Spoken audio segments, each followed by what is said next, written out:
Berawal dari kota Surabaya, Ahmad Dhani, Erwin Prasetya, Wawan Juniarso, dan Andra Juniadi membuat sebuah band bergenre pop rock bernama Dewa. Tak lama kemudian mereka menambahkan angka 19 di belakang nama Dewa sebagai tanda bahwa band tersebut terbentuk ketika mereka sama-sama berumur 19 tahun. Pada tahun 1986, band Dewa resmi lahir. Namun, baru merilis album pertamanya pada tahun 1992 berjudul Dewa 19 dengan Ari Lasso sebagai vokalis. Lirik-lirik puitis dan suara khas Ari Lasso jadi penanda lahirnya era musik pop rock tanah air. Dewa berhasil menggebrak musik tanah air dengan berhasil membawa pulang penghargaan dari BASF Award 1993, kategori pendatang baru terbaik dan album terlaris. Namun, di puncak kejayaannya, badai datang. Konflik terjadi dalam band Dewa 19. Personil band harus silih berganti, mulai dari keluarnya sang drummer, basis, hingga gonta-ganti seorang vokalis.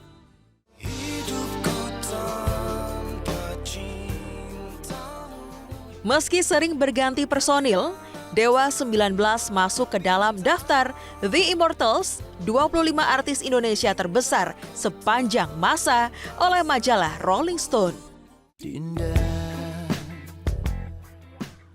Dengan lirik lagu yang tak termakan zaman, Dewa 19 mencapai eksistensi lintas generasi dan menjadi grup musik paling populer di Spotify dengan total lebih dari 2 miliar pemutaran. Ya, tepuk tangan dong buat Dewa 19 sekali lagi teman-teman semuanya. Aduh, bicara soal masa lalu tadi ya, Kang Maman. Apa yang terlintas di benak Kang Maman melihat tadi profil Dewa 19? 40 tahun kan bukan sesuatu yang biasa. 40 tahun itu adalah saya bersama Andra. Iya. Tapi kalau Dewa First encounter. Okay. Kalau Dewa mulai dari album 19 ya, Mas? Enggak lah, bisa bilang main pertama kali nama Dewa itu di musik lorong UNER. Oke. Itu tahun 91. Ya, Dengan honor? Nggak dibayar. Tunggu. Nasi box. Masih nasi box. Ya. Oke, mungkin saya mau cross check apakah yang ini? Bukan. Bukan. Ini beda masih lagi. downbeat. Ini masih downbeat. Masih downbeat tapi mulai membawakan lagu-lagu pop rock. Oke, dibayar berapa? Lumayan ini dan ya. Berapa? 2,5 juta seingat gue. Iya, pokoknya satu orang bisa lah untuk beli kaset 2-3 biji gitu. Bukannya yang 2,5 juta yang di Stekpi ya, Mas? Itu juga 2,5 juta itu. Nah, apakah itu juga kemudian yang menginspirasi ingin mendatangkan... Itu jatuh 50.000 ini. Oh, itu 90.000. Oh, gitu ya malah. Iya. Malah lebih yang murah. kecil, iya. Oh, dia kecil. Iya. Nah, Ya. Tapi kata teman-teman 2,5 juta, potong di. Susahnya. Bilangnya seperti kamu kayak sekarang lah. Kan aku memulainya. Nah, tapi apakah itu juga menginspirasi untuk mendatangkan para personil tadi untuk collab dengan Dewa yang sekarang? Ya tentunya kan Extreme dan Mr. Big kan tentunya itu idola kita waktu dulu, waktu zaman ini nih. Zaman ini tuh ya Ada idola. satu lagi, Winger ya. Ya, Winger. Winger juga salah satu yang kita incer untuk kita manggungkan di Indonesia juga. Oke. Winger. Kalau ini pas nyanyi Extreme. Enggak, ini Enggak. Toto. Ekstrim aku pakai akustik. Enggak maksudnya di lokasi ini. Oh iya. Di sini, habis ini kita turun kita pakai akustik. Ada fotonya juga. Sekali latihan di rumah ini. Dan ini ambil Word and word. Oke. Terus sedikit ya flashback. Nah, kalau ini Ini di rumahnya Harun, dari mana Harun tadi? Ada tadi, ini Di rumahnya Kuitang. Harun. Iya, di Kuitang. di Kuitang. Jadi Sebelum udah BASF jadi anak Award band 1. Jakarta ya ini ya? Belum, Juga. Mas. Saya masih Surabaya saya. Rambutnya gondrong-gondrong kayak Aku gini ini juga masih pada Surabaya. catokan nggak sih? Namanya keriting papan. Keriting papan. Tapi rambut aslinya emang keriting ya? Iya. Sama Asik. sama Mas Elo lebih keriting lagi. Sama kayak Milo sama. Ini pas di mana? Kapan? Di Los Angeles. Di Los Los Angeles apa Angeles. SF ya? LA. Iya. Sama Los Once Angeles. ya? Airport LA. Asik lu. Ini Mas Once lagi tidur beneran ya? Iya, capek kasihan dia. Oh, wow. Kita tuh memang tukang bully, makanya tuh bikin titelnya kayak begitu. Jangan bikin kesalahan di Dewa pokoknya. Seumur hidup tenang. Oh gitu.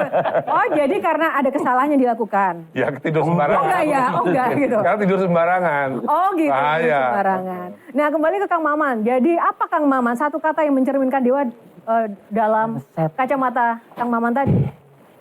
Susah ditebak karena seperti lagu yang paling saya sukai dari Dewa itu 158 kata tanpa refrain. Oh Kirana. Itu lagunya Yang lari selalu kesana lupa kemari. saya.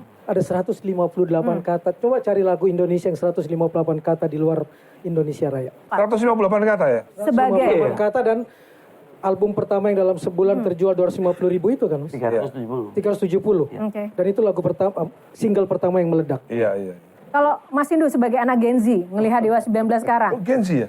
Milenial sih sebenarnya. milenial. Tapi wajahnya Nah, menariknya gini, aku tuh setiap interview gitu ya, banyak banget ketemu musisi-musisi Surabaya gitu. Dan Dara Puspita aku pernah interview. Terus kemudian Bob Tutupoli, Arthur Red Kaunang.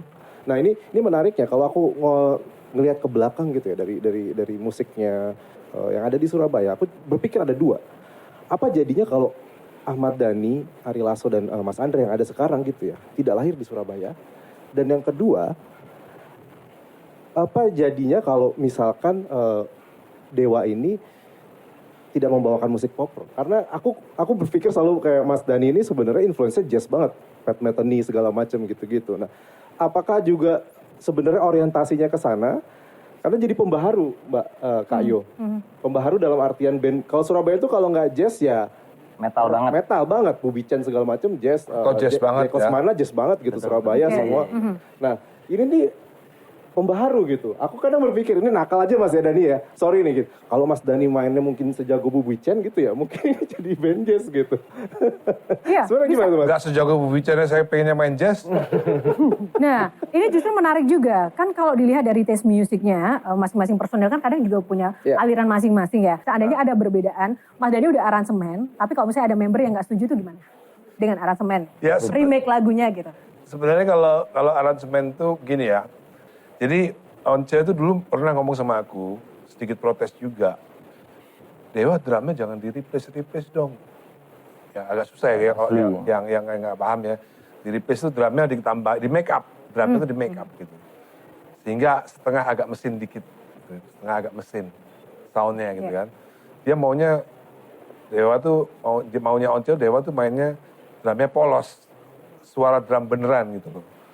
Aku bilang sama Once, ya kan kamu udah punya solo album ya di situ aja. Di solo album aja kalau kamu mau drum drum yang polos ya. Nah, kalau di Dewa ini, aku ini musisi elektronik gitu. Ya makanya di Dewa ini musiknya elektronik karena ada aku. Gitu. Kayak misalnya Andra, misalnya dia seperti Once misalnya gitu ya. Ya, Gimana? Nah itu pertanyaannya. Itu bisa dia lampiaskan di Andra and the Backbone kan.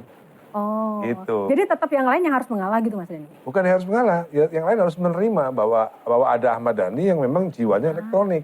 Sekarang kalau misalnya Kak Firza, Elo gitu, sebagai orang yang bergabung di Dewa, setelah beberapa tahun ini gimana? Rasanya ada yang berubah nggak sejak pertama kalau diwawancara, oh ya ini ya tantangan baru gitu. Kalau Kak Elo sekarang sudah bertahun-tahun sama Dewa, lebih menantang atau gimana? Ikan Dhani gak percaya. Manggungnya udah pasti seru lah ya buat kita ya gitu. Maksudnya itu part of the profession kita lah gitu. Tapi saya lebih suka menikmati suasana di belakang panggung ya Mas. Misalnya ya, Guyonnya mereka nih luar biasa loh sebenarnya. kalau Firza, Dewa 19 itu otentik banget. Otentik banget. Jadi nggak bisa ngerubah apa-apa. Nggak bisa. Tapi lu masuk. banget gak sih? Lu banget gak sih? Iya pasti. Karena kan dari musik-musiknya pasti udah yang kita tahu tuh ya kayak gitu Dewa tuh. Jadi kalau di aku sih cuma bisa meneruskan manggung yang seru gitu. Sama bisa menyampaikan pesan lagu-lagunya karena lagu-lagunya itu kan penuh makna gitu ya. Jadi harus bisa disampaikan dengan baik gitu. Selebihnya ya Dewa sangat berpengaruh lah dalam hidup saya gitu. Sangat berpengaruh. Oke Mas Agung, makna Dewa dalam hidup Mas Agung sampai saat ini? Makna Dewa. Pencapaian karir saya sebenarnya sebagai musisi drummer terutama ya. Kemong kan? Enggak. Jadi karena ya dulu waktu mulai bermain musik gitu ya, bisa sampai di mana sih gitu kan, challenge diri sendiri gitu. Terus dalam perjalanan yang ngalir aja sebenarnya, tapi akhirnya terus berhentinya di Dewa. Ya ini saya anggap yang udah top gitu, top karir saya gitu. Oke, tepuk tangan dong buat Mas Agung akhirnya bicara juga. Yeay. Nah, saatnya kita akan ulik-ulik lagi, tadi sudah sedikit tentang sejarah Dewa, lalu kita juga mau tahu nih ke depan Dewa ini akan dibawa kemana ya. Dengan perkembangan zaman yang luar biasa, Dewa ini ternyata dari rezim ke rezim tetap aja loh eksis. Apa sih resepnya? Kita akan kembali sesaat lagi. Hanya di Q&A, karena setiap pertanyaan selalu ada Jawaban.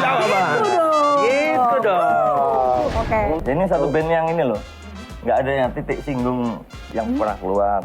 Tapi kok Once enggak, Mas Ari? Loh lah ya. Masuknya Elo juga bukan dari saya kan. Saya selalu sering bilang. Nah, gue penasaran dari mana emang siapa dulu. Download Metro TV Extend sekarang.